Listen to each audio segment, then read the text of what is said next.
ನಮಸ್ಕಾರ ಎಲ್ಲರಿಗೂ. ನಮಸ್ಕಾರ ಶ್ರೀದೇವಿಯಮ್ಮ. ನಾನು ರೇಖಿ ನನ್ನ ಜೀವನದಲ್ಲಿ ಬಂದ ಮೇಲೆ ಏನು ಚೇಂಜಸ್ ಆಗಿದೆ ಅಂತ ಹೇಳ್ಬಿಟ್ಟು ನನ್ನ ಎಕ್ಸ್ಪೀರಿಯೆನ್ಸ್ ಹೇಳ್ಕೊಳಕ್ಕೆ ನಾನು ಇಷ್ಟಪಡ್ತೀನಿ. ಹಾಗೆ ತುಂಬ ತುಂಬ ಧನ್ಯವಾದಗಳು. ನನ್ನ ಜೀವನದಲ್ಲಿ ರೇಖಿ ಮೂಲಕದಲ್ಲಿ ಗುರುವಾಗಿ ಲೈಫ್ ಲಾಂಗ್ ಇರೋ ಥರ ಬಂದಿರೋದಕ್ಕೆ ತುಂಬ ಧನ್ಯವಾದಗಳು. ಸೊ ನಾನು ಫಸ್ಟು ಏನು ಹೇಳಬೇಕಂದ್ರೆ ಯಾವಾಗಲೂ ನಾನು ರೇಖಿ ಕಲಿಬೇಕಂತ ಇದ್ದೆ, ಆದರೆ ಕಲಿಯೋಕ್ಕೆ ಚಾನ್ಸ್ ಸಿಕ್ಕಿರಲಿಲ್ಲ. ಹೀಗೆ ಇನ್ಸ್ಟಾಗ್ರಾಮ್ ಸ್ಕ್ರೋಲ್ ಮಾಡಬೇಕಾದ್ರೆ ಕಾಣಿಸ್ತು ಫ್ರೀ ವರ್ಕ್ಶಾಪ್ ಇದೆ ರೇಖಿ ಲೆವೆಲ್ 1 ಅಂತ. ಸರಿ ಏನು ರೇಖಿ ಲೆವೆಲ್ 1 ಏನು ಇರ್ಬೋದು ಅಂತ ಹೇಳ್ಬಿಟ್ಟು ಸುಮ್ಮನೆ ನೋಡೋಣ ಅಂತ ಜಾಯ್ನ್ ಆಗಿದ್ದು. ಆವಾಗ ಫಸ್ಟ್ನೇ ಕ್ಲಾಸಲ್ಲೇ ನೀವು ಹೇಳಿದ್ರಿ ರೇಖಿ ಅನ್ನೋದು ಒಂದು ತರಬೇತಿ ಅಲ್ಲ, ಅದೊಂದು ವಿದ್ಯೆ ಅಂತ. ಆವಾಗ ಹೌದಾ ಅಂತ ಅಷ್ಟೇ, ಒಂದು ಎಕ್ಸ್ಕ್ಲಮೇಟ್ರಿ ಮಾರ್ಕ್ ಅಷ್ಟೇ ಇತ್ತು. ಇವಾಗ ಹೌದು ಆಗಿದೆ, ಹೌದು ಇದು ವಿದ್ಯೆನೇ ಅಂತ. ಇದು ಬರೀ ಈ ಕ್ಲಾಸ್ ಮಾಡುವಾಗ ಅಥವಾ ಫಸ್ಟಿಗೆ ಅಂದ್ಕೊಂಡಿದ್ದೆ ಬೇರೆಯವ್ರನ್ನ ಹೀಲ್ ಮಾಡೋಕ್ಕೋಸ್ಕರ ಇದನ್ನು ಕಲ್ತ್ರೆ ಒಳ್ಳೆಯದು, ನಮ್ಮ ಮನೇಲಿರೋರಿಗೆಲ್ಲ ಹುಷಾರು ಮಾಡ್ಬೋದೇನೋ ಏನಾದರೂ ಆರೋಗ್ಯ ಸಮಸ್ಯೆ ಇದ್ದರೆ ಅಂತ ಅಂದ್ಕೊಂಡು ಬಂದಿದ್ದು. ಆದರೆ ನನಗೆ ಗೊತ್ತಿಲ್ಲದೇ ನನ್ನಲ್ಲಿ ತುಂಬ ತುಂಬ ಚೇಂಜಸ್ ಆಗಿದೆ. ನನ್ನ ಆರೋಗ್ಯದಲ್ಲಿ, ಮೆಂಟಾಲಿಟಿಯಲ್ಲಿ ಎಲ್ಲದರಲ್ಲೂ ಚೇಂಜಸ್ ಆಗಿದೆ. ಪ್ಯಾಟ್ರನ್ಸ್ ಕೂಡ ಚೇಂಜ್ ಆಗಿದೆ. ನಾನು ಯಾವಾಗಲೂ ನಾನು ಸೆಲ್ಫ್ ಬ್ಲೇಮ್ ಮಾಡ್ಕೊತಾ ಇದ್ದೆ.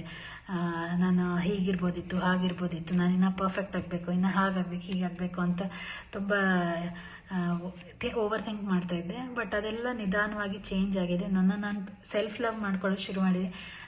ನೀವು ಹೇಳ್ದಂಗೆ ಬುಕ್ಸ್, ದ ಸೀಕ್ರೆಟ್ ಬುಕ್ ಅಥವಾ ಅದೆಲ್ಲ ಬೇರೆ ಬುಕ್ ಎಲ್ಲ ಓದಿದ್ದೆ ನಾನು, ಆದರೆ ಅದನ್ನು ಯಾವುದು ನಾನು ಪ್ರಾಕ್ಟಿಕಲಾಗಿ ಅಳವಡಿಸ್ಕೊಂಡಿರಲಿಲ್ಲ ಜೀವನದಲ್ಲಿ. ಅದನ್ನು ನಾನು ನಿಮ್ಮಿಂದ ನೀವು ಮಾರ್ನಿಂಗ್ ಆ್ಯಕ್ಟಿವಿಟಿ ಕೊಡೋದ್ರಿಂದ, ಬೇರೆ ಎಲ್ಲ ಆ್ಯಕ್ಟಿವಿಟೀಸಿಂದ ನನ್ನನ್ನು ನಾನು ಸೆಲ್ಫ್ ಲವ್ ಮಾಡ್ಕೊಳ್ಳೋದು ಕಲ್ತೀನಿ. ಫಸ್ಟ್ ಡೇ ಯಾವತ್ತು ನೀವು ಹೇಳಿದ್ರಿ ಆ್ಯಕ್ಟಿವಿಟಿ ಐ ಲವ್ ಯು ಮಾನಸ ಅಂತ ನನ್ನ ಹೆಸರು ನಾನು ಹೇಳ್ಕೊಂಡು ಐ ಲವ್ ಯು ಹೇಳ್ಕೋಬೇಕಾದ್ರೆ ಫಸ್ಟ್ನೇ ದಿನ 1 ನಿಮಿಷ ಮುಗಿದ್ಮೇಲೆ ನಿಜವಾಗ್ಲೂ ಕಣ್ಣಲ್ಲಿ ನೀರು ಬಂದಿತ್ತು ನನಗೆ. ಇವಾಗ ಅದು ಮಾಡಿ ಮಾಡಿ ಮಾಡಿ ನಂದು ಲೈಫಿನ ಮೇಲೆ ಪರ್ಸ್ಪೆಕ್ಟಿವ್ ಚೇಂಜ್ ಆಗಿದೆ, ನೋಡೋ ರೀತಿ ಚೇಂಜ್ ಆಗಿದೆ.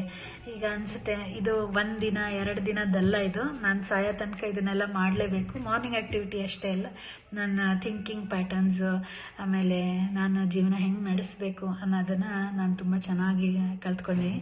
ಇವತ್ತು ಆಜ್ಞಾಚಕ್ರದ ಬಗ್ಗೆ ಹೇಳಬೇಕಾದ್ರೆ ಹೇಳಿದ್ರಿ, ಆಜ್ಞಾಚಕ್ರ ಇದು ಇರೋರಿಗೆ ದೇವ್ರು ನಂಬೋರಿಗೆ ದೇವರು ಯಾವುದೋ ಒಂದು ರೂಪದಲ್ಲಿ ಬಂದ್ಬಿಟ್ಟು ಸಹಾಯ ಮಾಡುತ್ತೆ ಅಂತ ಹೇಳಿ, ಆ ಥರ ನಾನು ನಿಜವಾಗ್ಲೂ ಲೈಫಲ್ಲಿ ಎಕ್ಸ್ಪೀರಿಯೆನ್ಸ್ ಆಗಿದೆ.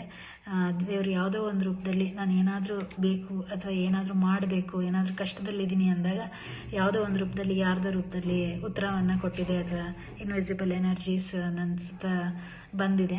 ಅದಕ್ಕೆ ನಾನು ಧನ್ಯವಾದ ಹೇಳ್ತೀನಿ. ಇವತ್ತು ನೀವು ಹೇಳಿರೋ ಪೀನಿಯಲ್ ಗ್ಲ್ಯಾಂಡ್ ಅಥವಾ ನಾವು ಏನು ಥಿಂಕ್ ಮಾಡ್ತೀವಿ ಅದೇ ಥರ ಆಗ್ತೀವಿ ಅಂತ ಎಲ್ಲ ಹೇಳಿದ್ದೆಲ್ಲ ತುಂಬ ಚೆನ್ನಾಗಿತ್ತು. ನಿಮ್ಮ ಕ್ಲಾಸ್ ಯಾವತ್ತೂ ಬೋರ್ ಆಗಲ್ಲ. ತುಂಬ ಚೆನ್ನಾಗಿ ಜೋವಿಯಲ್ ಆಗಿ ನಗ್ತಾ ಜೋಕ್ಸ್ ಹೇಳ್ಕೊಂಡು ಸೀರಿಯಸ್ ಟಾಪಿಕ್ನ ಕೂಡ ಎಷ್ಟು ಸರಳವಾಗಿ, ಎಷ್ಟು ಈಸಿಯಾಗಿ ಎಲ್ಲರಿಗೂ ತಲುಪೋದು, ಹೇಗೆ ತಲೆಗೆ ತಾಟಬೇಕು ಅಂತ ಹೇಳಿಬಿಟ್ಟು ಚೆನ್ನಾಗಿ ಹೇಳ್ಕೊಡ್ತೀರಾ. ನಿಮ್ಮ ಕ್ಲಾಸ್ ಅಟೆಂಡ್ ಮಾಡ್ತಾ ಇರೋದಕ್ಕೆ ನಾನು ಪುಣ್ಯ ಮಾಡಿದ್ದೀನಿ ಅಂತ ಅನ್ಕೋತೀನಿ. ತುಂಬ ತುಂಬ ಥ್ಯಾಂಕ್ಸ್. ಧನ್ಯವಾದ ಮೇಡಮ್.